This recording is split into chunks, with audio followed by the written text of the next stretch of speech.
శ్రీనివాస్ గారు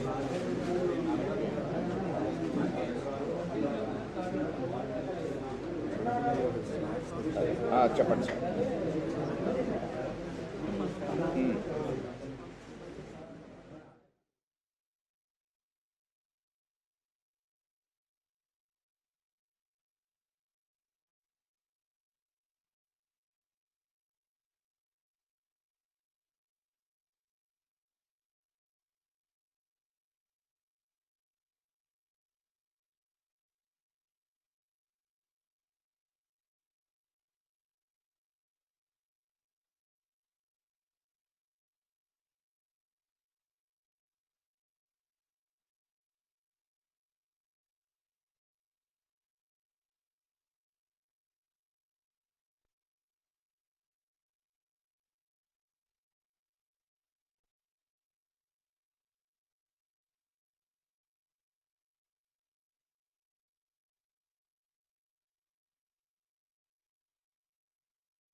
కిసాన్ సమ్మాన్ నిధికి సంబంధించినటువంటి కార్యక్రమాన్ని చేబ్రోల్ మండలంలో చేయడం జరిగింది.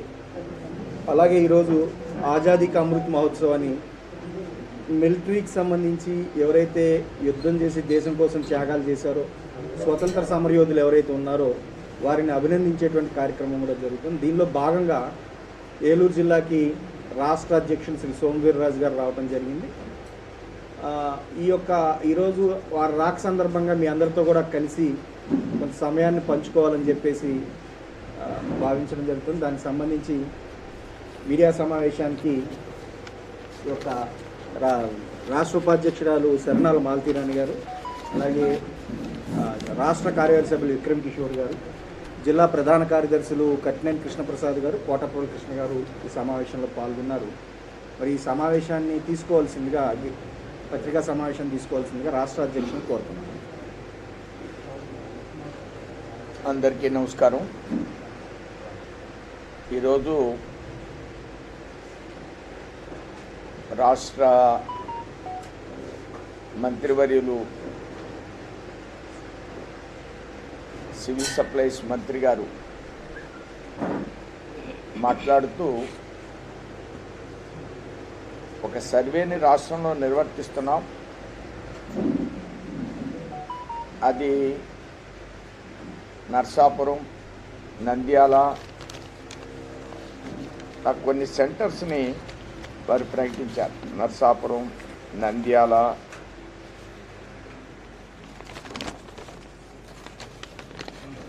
గాజువాక, అనకాపల్లి, కాకినాడ. గాజువాక, అనకాపల్లి, నర్సాపురం, కాకినాడ, నంద్యాల వీళ్ళందరికీ సర్వే నిర్వర్తించి బియ్యం కావాలా, డబ్బులు కావాలా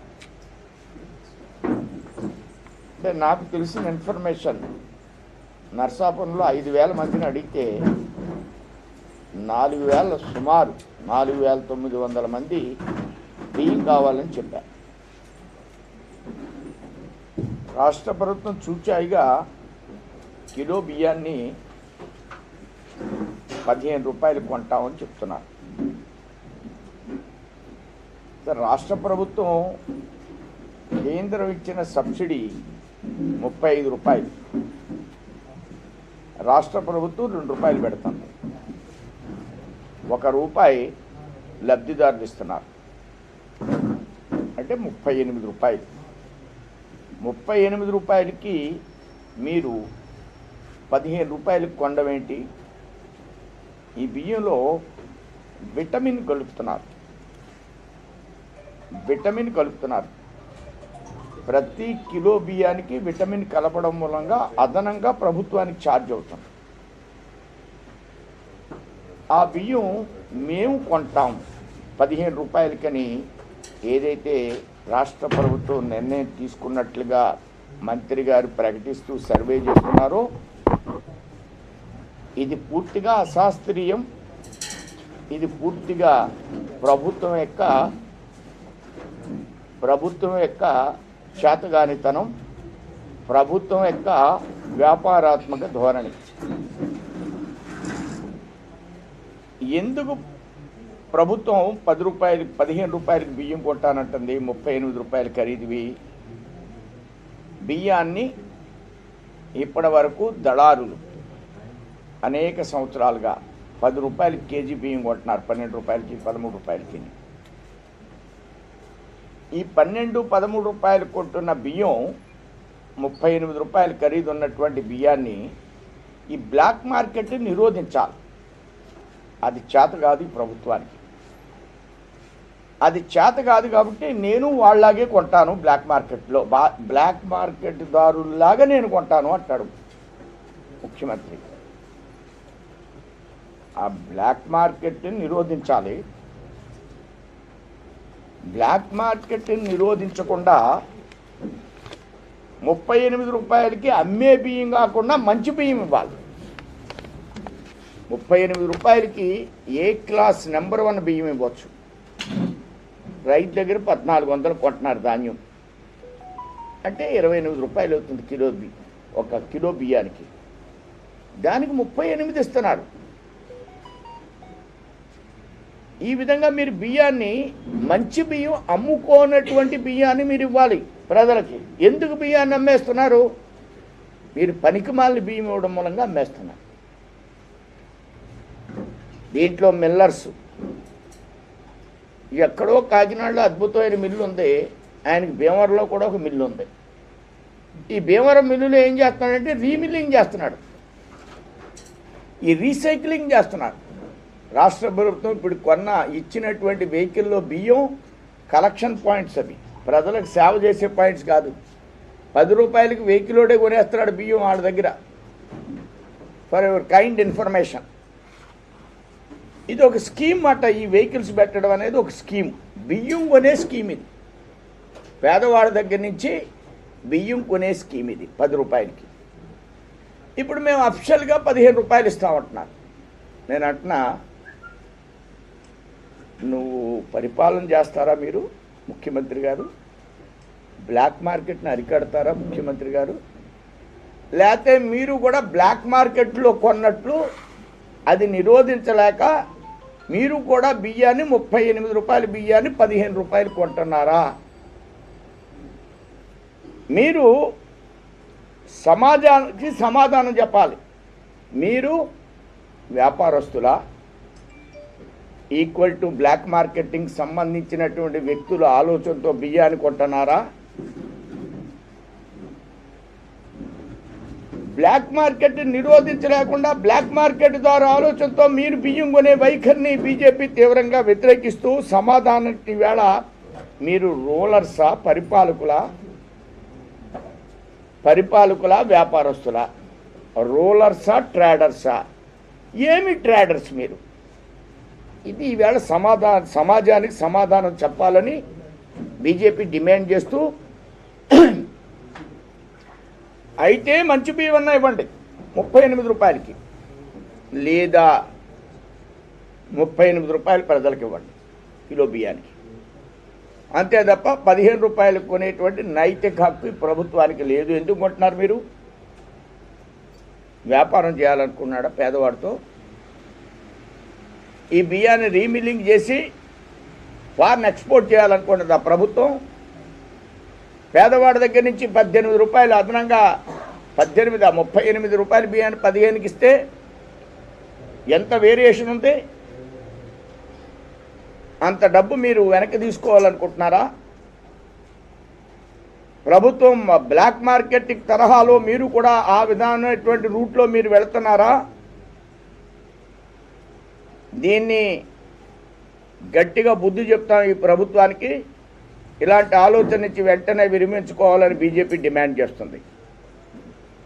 మరొక అంశాన్ని ప్రస్తావిస్తున్నాను. ఈవేళ 52 రూపాయలకి బయట మార్కెట్లో సోనా మసూరి లాంటి బియ్యం మనం అందరం కొనుక్కుంటున్నాం. అవి కిలో 40 రూపాయలు ఉంటాయి, 42 రూపాయలు. అవి 52 రూపాయలకి అమ్ముతున్నారు. రైతుకేమో గిట్టుబాటు ధర ఎవరు, ప్రజల దగ్గర నుంచేమో ఎక్కువ రేటుకి అమ్ముతారు. డిపోలోళ్ళకేమో మంచి బియ్యం ఇవ్వరు. 38 రూపాయలకి మంచి బియ్యం ఇవ్వచ్చు, అది చేయరు మీరు. 1 కోటి మంది బయట 52 రూపాయలు కొట్టినారు, అది 42 రూపాయలకే కెడుతుంది, అది చేయలేరు మీరు. ఆ రైతు గిట్టుబాటు ధర ఇవ్వలేరు. ఈ సమస్య 2 కోట్ల మంది రైతులదైతే, 52 రూపాయల కిలో బియ్యం కొనేవాళ్ళదైతే, డిపోల్లో బియ్యం తీసుకునే వాళ్ళదైతే 2 కోట్ల మంది ప్రజల యొక్క సమస్యది. దీని మీద నేను ఆల్టర్నేటివ్ ప్రత్యామ్నాయ అంశాలు ప్రస్తావిస్తాను మీ దగ్గర. డిపోలో అమ్మే వాళ్ళకి 38 రూపాయలకి తిరిగి అమ్ముకోని బియ్యం భారతీయ జనతా పార్టీ సరఫరా చేస్తుంది. 10 రూపాయలకి అమ్మకుండా మంచి బియ్యాన్ని సరఫరా చేస్తుంది భారతీయ జనతా పార్టీ. నీకు చేత కాకపోతే అది మాకు హ్యాండ్ ఓవర్ చేయి. నెంబర్ 2, రైతు గిట్టుబాటు ధర ఇస్తుంది Bharatiya Janata party. Number 3, private మార్కెట్లో 52 రూపాయలు కొంటున్న నాణ్యమైన బియ్యాన్ని 45 రూపాయలకే భారతీయ జనతా పార్టీ అమ్ముతుంది. ఈ మూడింటిని మీరు స్వీకరించండి, లేకపోతే బీజేపీ ప్రత్యామ్నాయ విధానాలు ఇవి. ప్రత్యామ్నాయ పార్టీ అంటే ప్రత్యామ్నాయమైనటువంటి బలమైన విధానాలు. రైతు గిట్టుబాటు ధర ఇచ్చేది, 38 రూపాయలకి డిపోలో ఇచ్చే బియ్యం వాళ్ళు తినే బియ్యం ఇచ్చేది, 52 రూపాయలు కొనే బియ్యాన్ని 42 రూపాయలకే అమ్మేది. ఇవి ప్రత్యామ్నాయ విధానాలు. ఈ 1 కోటి మందికి ఉపయోగపడే విధానాలు. ఇది 2 కోట్ల మందికి ఉపయోగపడే విధానం. ఈ విధంగా భారతీయ జనతా పార్టీ ఈ విధమైనటువంటి పోకళ్లతో ముందుకు పెడుతుంది.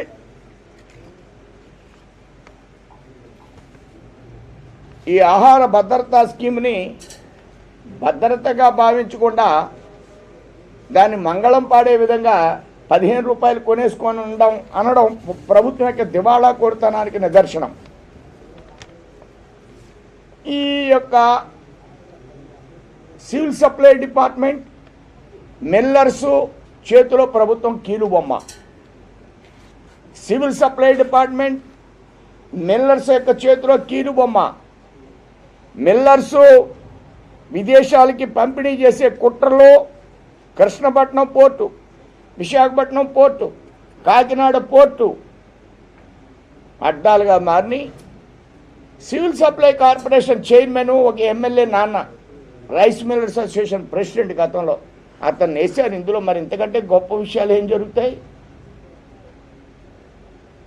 ఆయన వెంటనే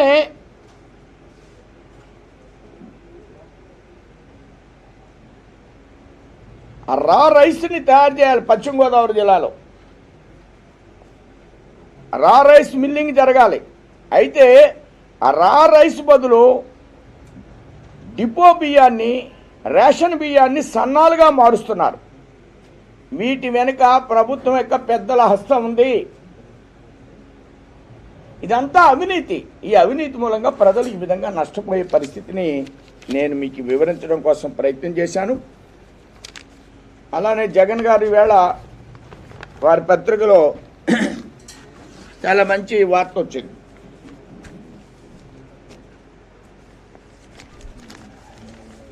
చూడండి, రాష్ట్రంలో ఎన్హెచ్లకు నిధులు వరద. రాష్ట్రంలో ఎన్హెచ్లకి నిధులు వరద. రాష్ట్ర ప్రభుత్వం ఆధ్వర్యంలో నడుస్తున్న రోడ్లన్నీ బురద.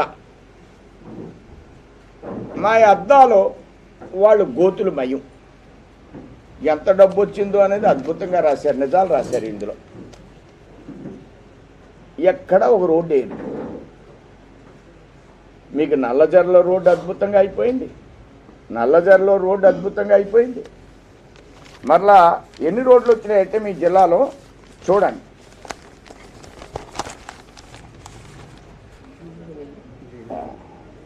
గుడివాడ నూజివీడు జంక్షన్, ఆకివీడు దిగమర్రు, ఇది ఒక నేషనల్ హైవే అవుతుంది. ఆకివీడు దిగమర్రు. అలానే చింతూరు మోతుగూడెం ఇది కూడా 4 వేస్ అవుతుంది. జీలుగుమిల్లి పట్టిసీమ కొవ్వూరు ఇది కూడా 4 వేస్ అవుతుంది. అమలాపురం రావులపాలెం అది 4 వేస్ అవుతుంది. మన జిల్లాల్లోనే ఇన్ని 4 వేస్ వస్తుంటే నబార్డుతో కొన్ని రోడ్లు వేస్తున్నారు. ఒక అసెంబ్లీ ఎమ్మెల్యే చెప్పాడు నిన్న, మాకు నబార్డుతో గుంటూరు పక్కన ఒక అసెంబ్లీ ఉంటుంది, ఆ అసెంబ్లీలో ఒక 150 కోట్లతో ఒక వంతెన నబార్డు కడుతుంది. కడితే వాళ్ళకి హైదరాబాద్ వెళ్ళడానికి 80 కిలోమీటర్ల దూరం తగ్గిపోతుందట. ఇది కేంద్రమే కడుతుంది. ఊరికే ప్రచార ఆర్భాటాలు 2 రూపాయలకి బియ్యానికి పెద్ద వ్యాన్లో ఆయన ఫోటోతో పెడతా ఉంటారు. కేంద్ర ప్రభుత్వ పథకాలన్నీ కూడా కాపీ కొట్టుకుని మీ ఫోటోలు పెట్టుకుని స్టిక్కర్ ప్రభుత్వంగా నేను భావిస్తున్నాను. ధన్యవాదాలు.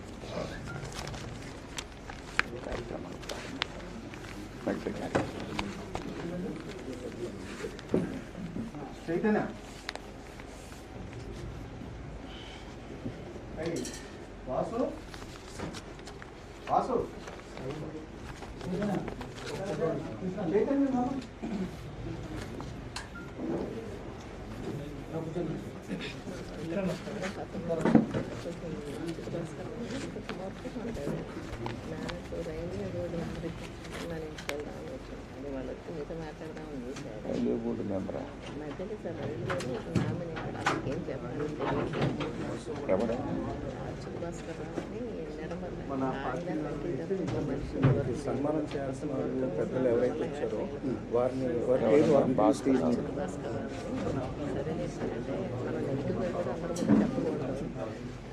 కృష్ణ చెప్తే స్టేజ్ చిన్నదవుతుంది.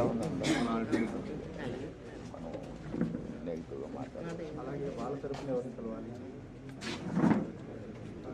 అసోసియేషన్ తరఫున ఎవరిని కలవాలి.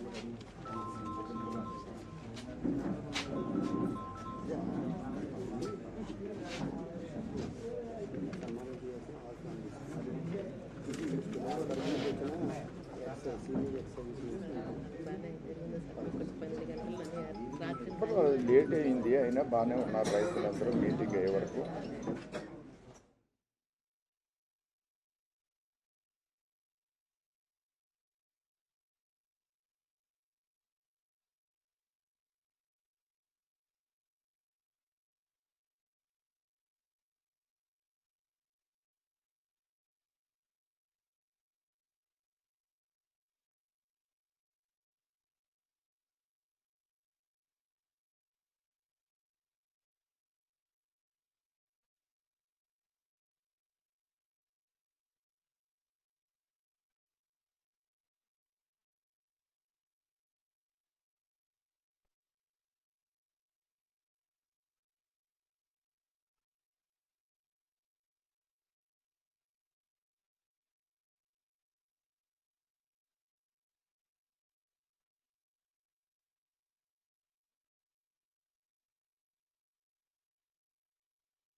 స్వతంత్ర సమరయోధులు కానీ లేదా ఈ యొక్క మిలిటరీలో దేశానికి సేవలు అందిస్తున్నటువంటి ఫ్యామిలీలు, రిటైర్ అయిపోయినటువంటి వ్యక్తులు, అలాగే దేశం కోసం ఈ యొక్క యుద్ధాల్లో ఇలా కోల్పోయినటువంటి ఫ్యామిలీలు ఎవరైతే ఉన్నారో వారికి బాధ్యతగా భారతీయ జనతా పార్టీ తరఫున వారికి అభినందనలు తయారు చేసేటువంటి కార్యక్రమాన్ని చేపట్టడం జరిగింది.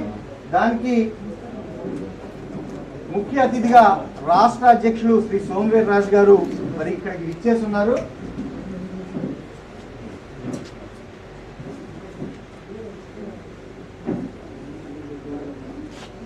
మరి కార్యక్రమానికి సంబంధించి ముందుగా ఈ యొక్క కార్యక్రమంలో సైనిక్ వెల్ఫేర్ ఆఫీసర్ గారు ప్రసాద్ గారు వారు కూడా ఈ యొక్క కార్యక్రమానికి మనందరి తరఫున కూడా విచ్చేశారు. వారిని కూడా వేదిక మీదకి రావాల్సిందిగా కోరుతా ఉన్నా. సరే, అలాగే చాలా దూరం నుంచి కూడా ఇక్కడ సైనిక కుటుంబాలు కూడా వచ్చినాయి, అంటే ఆడవారు కూడా వచ్చారు. అలాగే వారి యొక్క హోదాకి తగ్గట్టు మెడల్స్ పెట్టుకొని కూడా వచ్చారు. వారిని కూడా అలాగా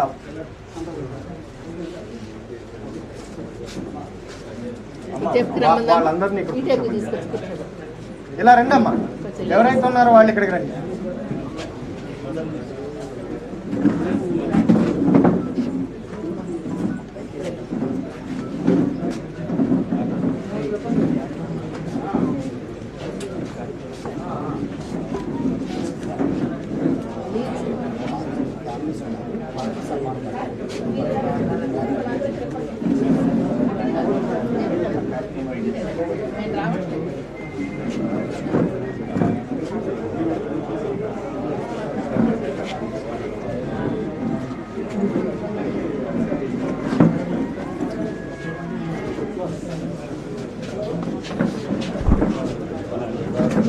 వారిలో వచ్చిన వాళ్ళందరినీ ఒక్కొక్కరిని పరిచయం చేసి వారందరినీ కూడా పరిచయం చేసి, శర్మ గారు వచ్చిన వాళ్ళందరినీ ఒకసారి పేరు పేరున పరిచయం చేస్తే ఆ తర్వాత కార్యక్రమాన్ని ఒక ఫ్యామిలీస్ వీళ్ళు ఆర్మీలో చేస్తూ చనిపోయిన వారు, యుద్ధంలో చనిపోయిన వారి ఫ్యామిలీస్ 6 కుటుంబాలు. ఆ 6 కుటుంబాలకి మనం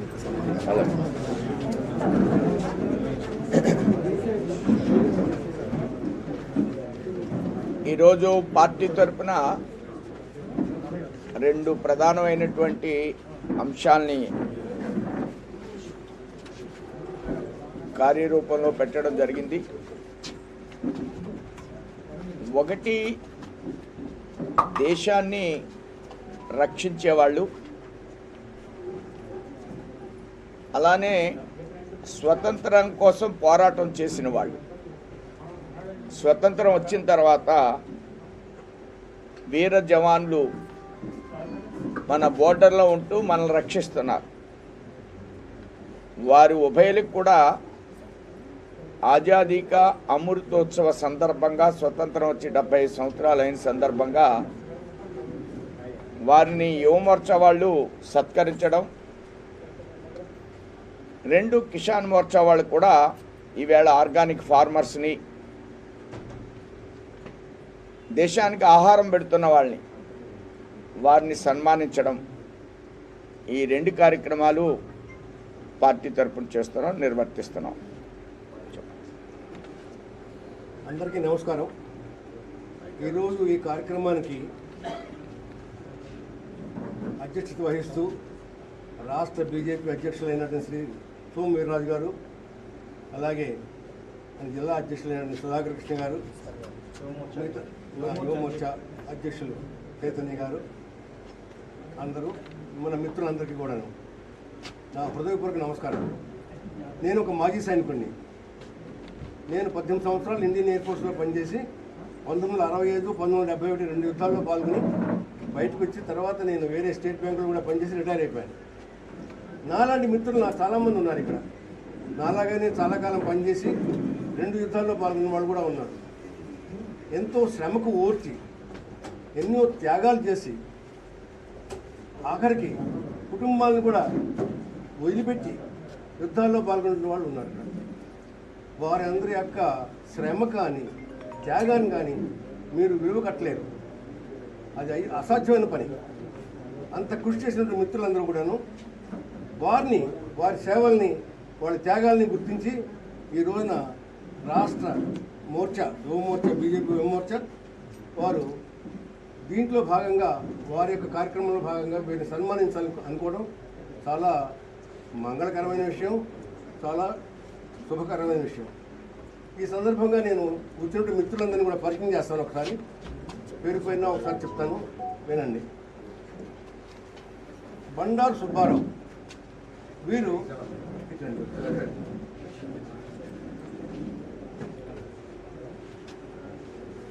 బండారు సుబ్బారావు వీరు గతంలో చాలా చోట్ల పనిచేశారు. ఇండియన్ ఎయిర్ ఫోర్స్లో పనిచేసి రిటైర్ ఇప్పుడు బ్యాంకులో పనిచేస్తున్నారు. తర్వాత కె లక్ష్మయ్య గారు వీరు కూడాను 1971 యుద్ధంలో పాల్గొన్నారు. చాలా ఆ రోజుల్లో ఉన్నటువంటి పరిస్థితులకి తట్టుకుని ఆయన చాలా శ్రమపడి చాలా అద్భుతమైనటువంటి విన్యాసాలు చేయవలసి వచ్చేది ఆ రోజుల్లో. అలాంటి పనులు అంటే యువరక్తం కదా, యువరక్తం చేయకపోతే ఇంకేం చేస్తారు, ముసలాడినాక ఎవరేం చేస్తారు, ఏం చేయలేరు కదా. ఆయన ఆ రోజుల్లో కష్టపడ్డవాడు. 71 ఎవరితో యుద్ధం చెప్పండి. ఇండో పాకిస్తాన్ అంటే యాక్చువల్గా బంగ్లాదేశ్ ఫార్మ్ అయింది. బంగ్లాదేశ్ ఫార్మ్ అవడానికి కారణం కూడా 71 యుద్ధమే. ఆ యుద్ధం వల్ల బంగ్లాదేశ్ని సెపరేట్గా మనం గుర్తించి ఒక భాగాన్ని వాళ్ళకి ఇవ్వడం జరిగింది. దానికి చాలా అంటే కారణాలు అనేక ఉన్నాయి, కానీ యుద్ధం మటుకు జరిగింది 71 నవంబర్ డిసెంబర్లో. అది మటుకు దానివల్ల బంగ్లాదేశ్ ఫార్మ్ అయింది, ఒక దేశంగా ఫార్మ్ అయింది. అది తర్వాత రమేష్ గారు వీరు మన పశ్చిమ గోదావరి జిల్లా మాజీ సంఘ జనరల్ సెక్రటరీ. వీరు కూడాను 71 యుద్ధంలో పాల్గొన్నారు. తర్వాత సబ్సిక్వెంట్గా ఇప్పుడు బ్యాంకులో పనిచేస్తున్నారు. వీరు ఈవి సుబ్బారావు గారు వీరు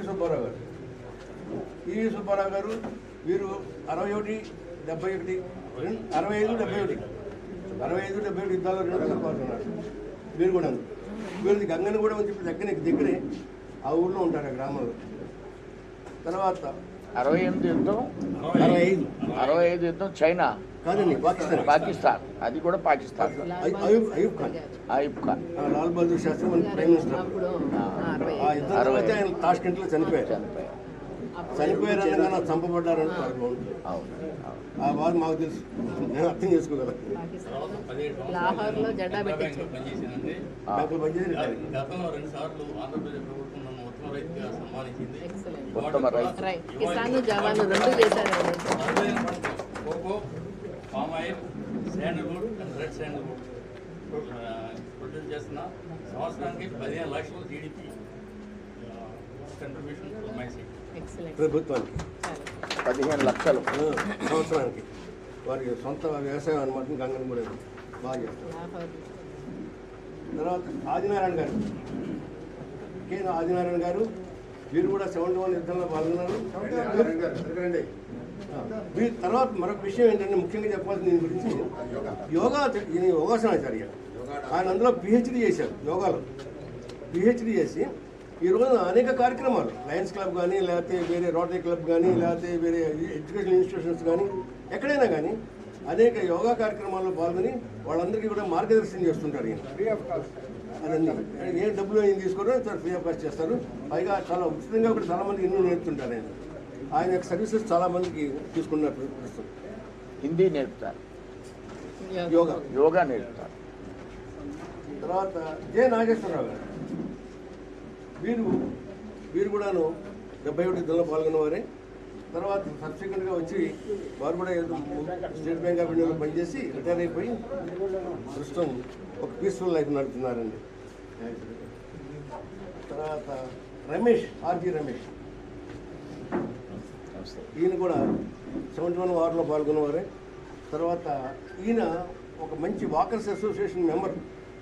ఏలూరులో ఉన్నటువంటి పెద్ద వాకర్స్ అసోసియేషన్ ఒకటి ఉంది, దాంట్లో ఆయన మెంబరు. ప్లస్ ఆ వాకర్స్ అసోసియేషన్ కూడా ఇంక బాధ్యత ఉంది.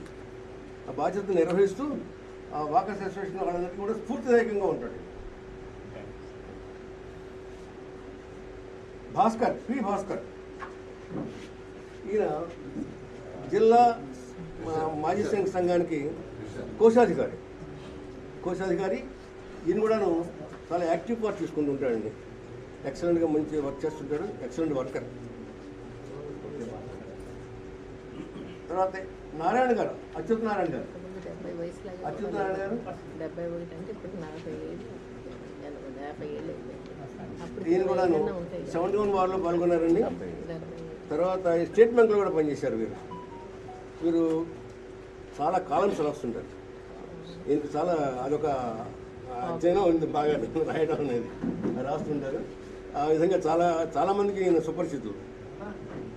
థ్యాంక్ యూ అచ్యుతనారాయణ గారు, మీ సభ్యులు. బిడి నాగేశ్వరరావు ఈయన కూడానండి 71 వార్డులో పాల్గొని తర్వాత జిల్లా సైనిక వెల్ఫేర్ ఆఫీస్లో ఆయన ఒక బాధ్యత వహించి ఉద్యోగం చేసి తర్వాత రిటైర్ అయిపోయారు. ప్రస్తుతం ఆయన సోషల్ సర్వీస్ చేస్తున్నారు. ఓకేనా సార్, థ్యాంక్ యూ. ఇకపోతే మన మాజీ సైనికుల కుటుంబాలు ఈ కుటుంబాల్లో కొంతమంది విడోస్ ఉన్నారు, కొంతమంది అంతా ఫ్యామిలీస్తో వచ్చిన వాళ్ళు ఉన్నారు. మీకు ముఖ్యంగా చెప్పాల్సిందంటే వెంకటలక్ష్మి గారు, కూర్చోడమ్మా. వెంకటలక్ష్మి గారు వాళ్ళ హస్బెండ్. ధన్యవాదాలమ్మా. వాళ్ళకి సన్మానం చేసేద్దాం. చేసేయండి సన్మానం. చేసేస్తారు ఎప్పుడే? ఓకే. వాళ్ళందరం ఒకసారి ఇస్తే యువమోత్సవం అండి. రాష్ట్ర అధ్యక్షులు అమ్మ రండి, చైతన్య ఒక్కొక్కరు ఎవరు రావాలో పేర్లు. శర్మ గారు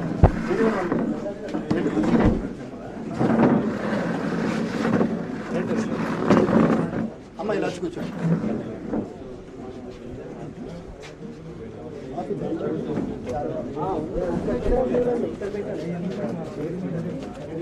రెడీ చేసి వచ్చేస్తే మరొక విషయం ఏంటంటేనండి, మరొక విషయం, వీరి అబ్బాయి సర్వీస్లో పనిచేస్తూ సర్వీస్లో ఉండగా ఆయన ప్రాణాలు కోల్పోవడం జరిగింది. వీరి అబ్బాయి దేశం కోసం సేవ చేస్తూ వీరమరణం పొందాడు. సోల్జర్ వీళ్ళ అబ్బాయి సో వీళ్ళు వీరమాత వీరపేట వీరిద్దరు. అది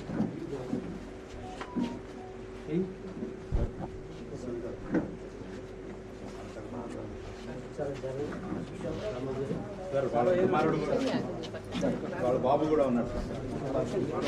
మనోడు రెండో బాగా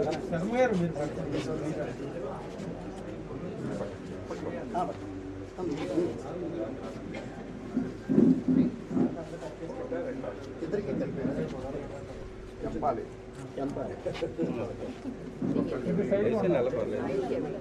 అలా ఓకే.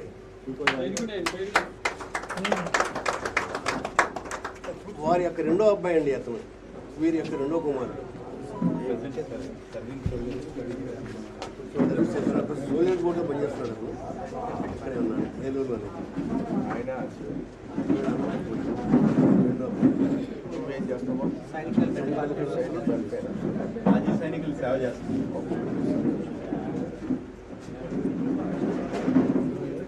కళలో బాగా పెంచారు వాడి జిల్లాకు ఒకటి. అక్కడ పనిచేసే వాళ్ళు అప్డేట్స్ సార్ ఒక్క నిమిషం కూర్చోండి. మన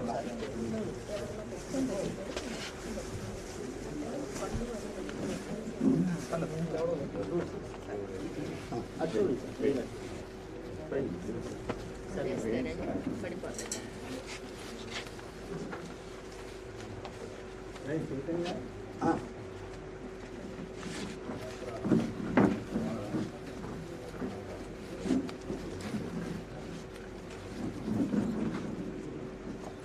భారత్ మాతా కీ తర్వాత శాంతి కుమారి గారు.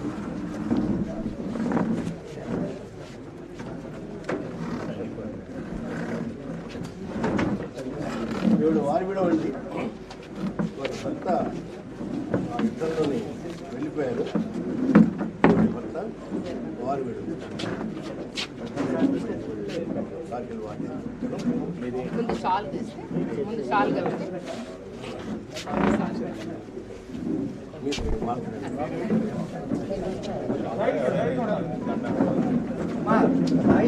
మీరందరూ రండి. రాంబాబు అందరూ రండి. అమ్మా యువమోత్సవం రండి.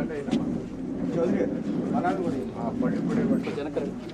అమ్మ అందరూ నమస్తే.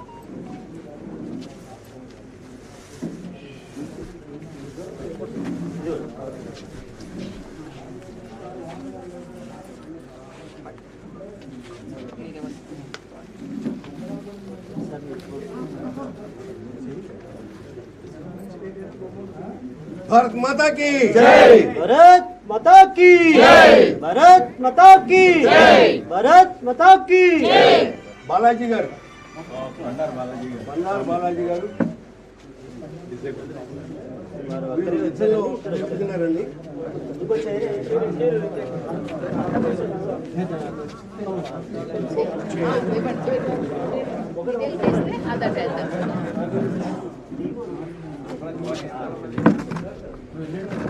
ఇలా కూర్చోండి, మీరు ఇలా కూర్చోండి. యుద్ధం టైంలో 71 వార్ టైంలో షెల్లింగ్ అని మనకు జరిగింది. పాకిస్తాన్ వాళ్ళు చేసిన షెల్లింగ్లో ఆయన దెబ్బతి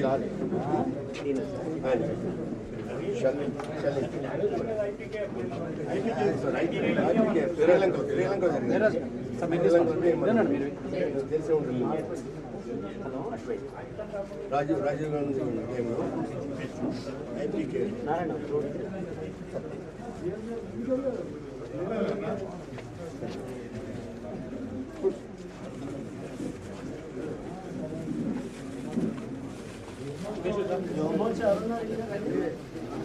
भारत माता की जय।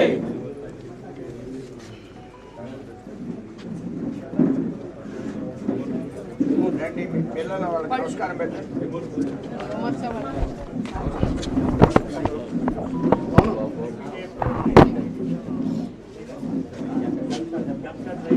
యువమోత్సవాలను అనుమానం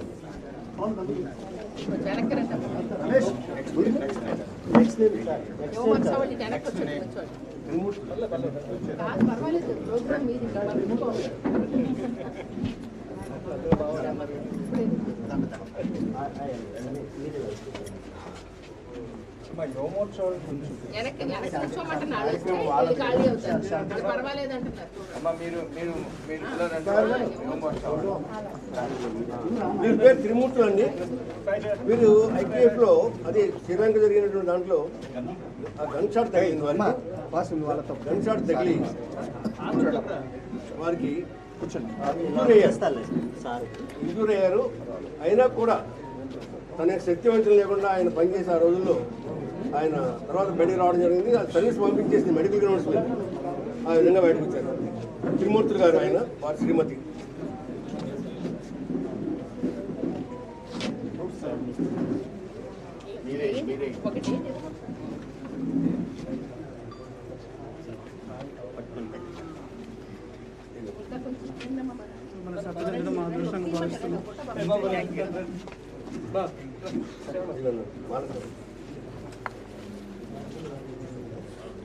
भारत माता की जय।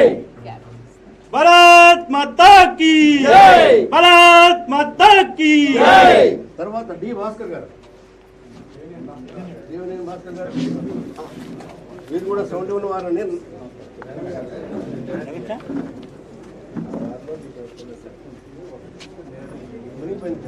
గాజీ అని పేరు గాజీ ఆ నేవీలో పనిచేశారండి.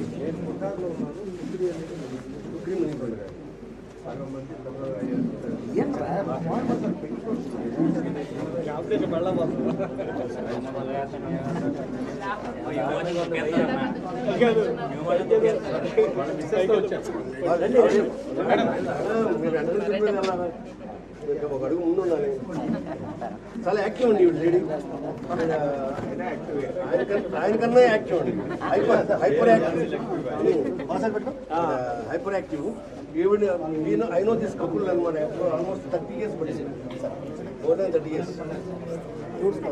Retired but not tired. Yes. Thank you, sir. Retired but not tired.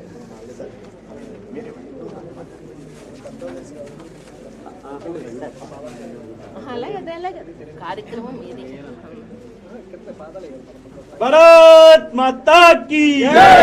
मातरम मातरम वंदे मातरम मातरम मातरम वंदे मातरम। जय जवान అంటే మళ్ళీ జై జవాన్. జై జవాన్ జై జవాన్ జై కిసాన్ జై జవాన్ జై జవాన్ జై జవాన్ జై జవాన్. Thank you.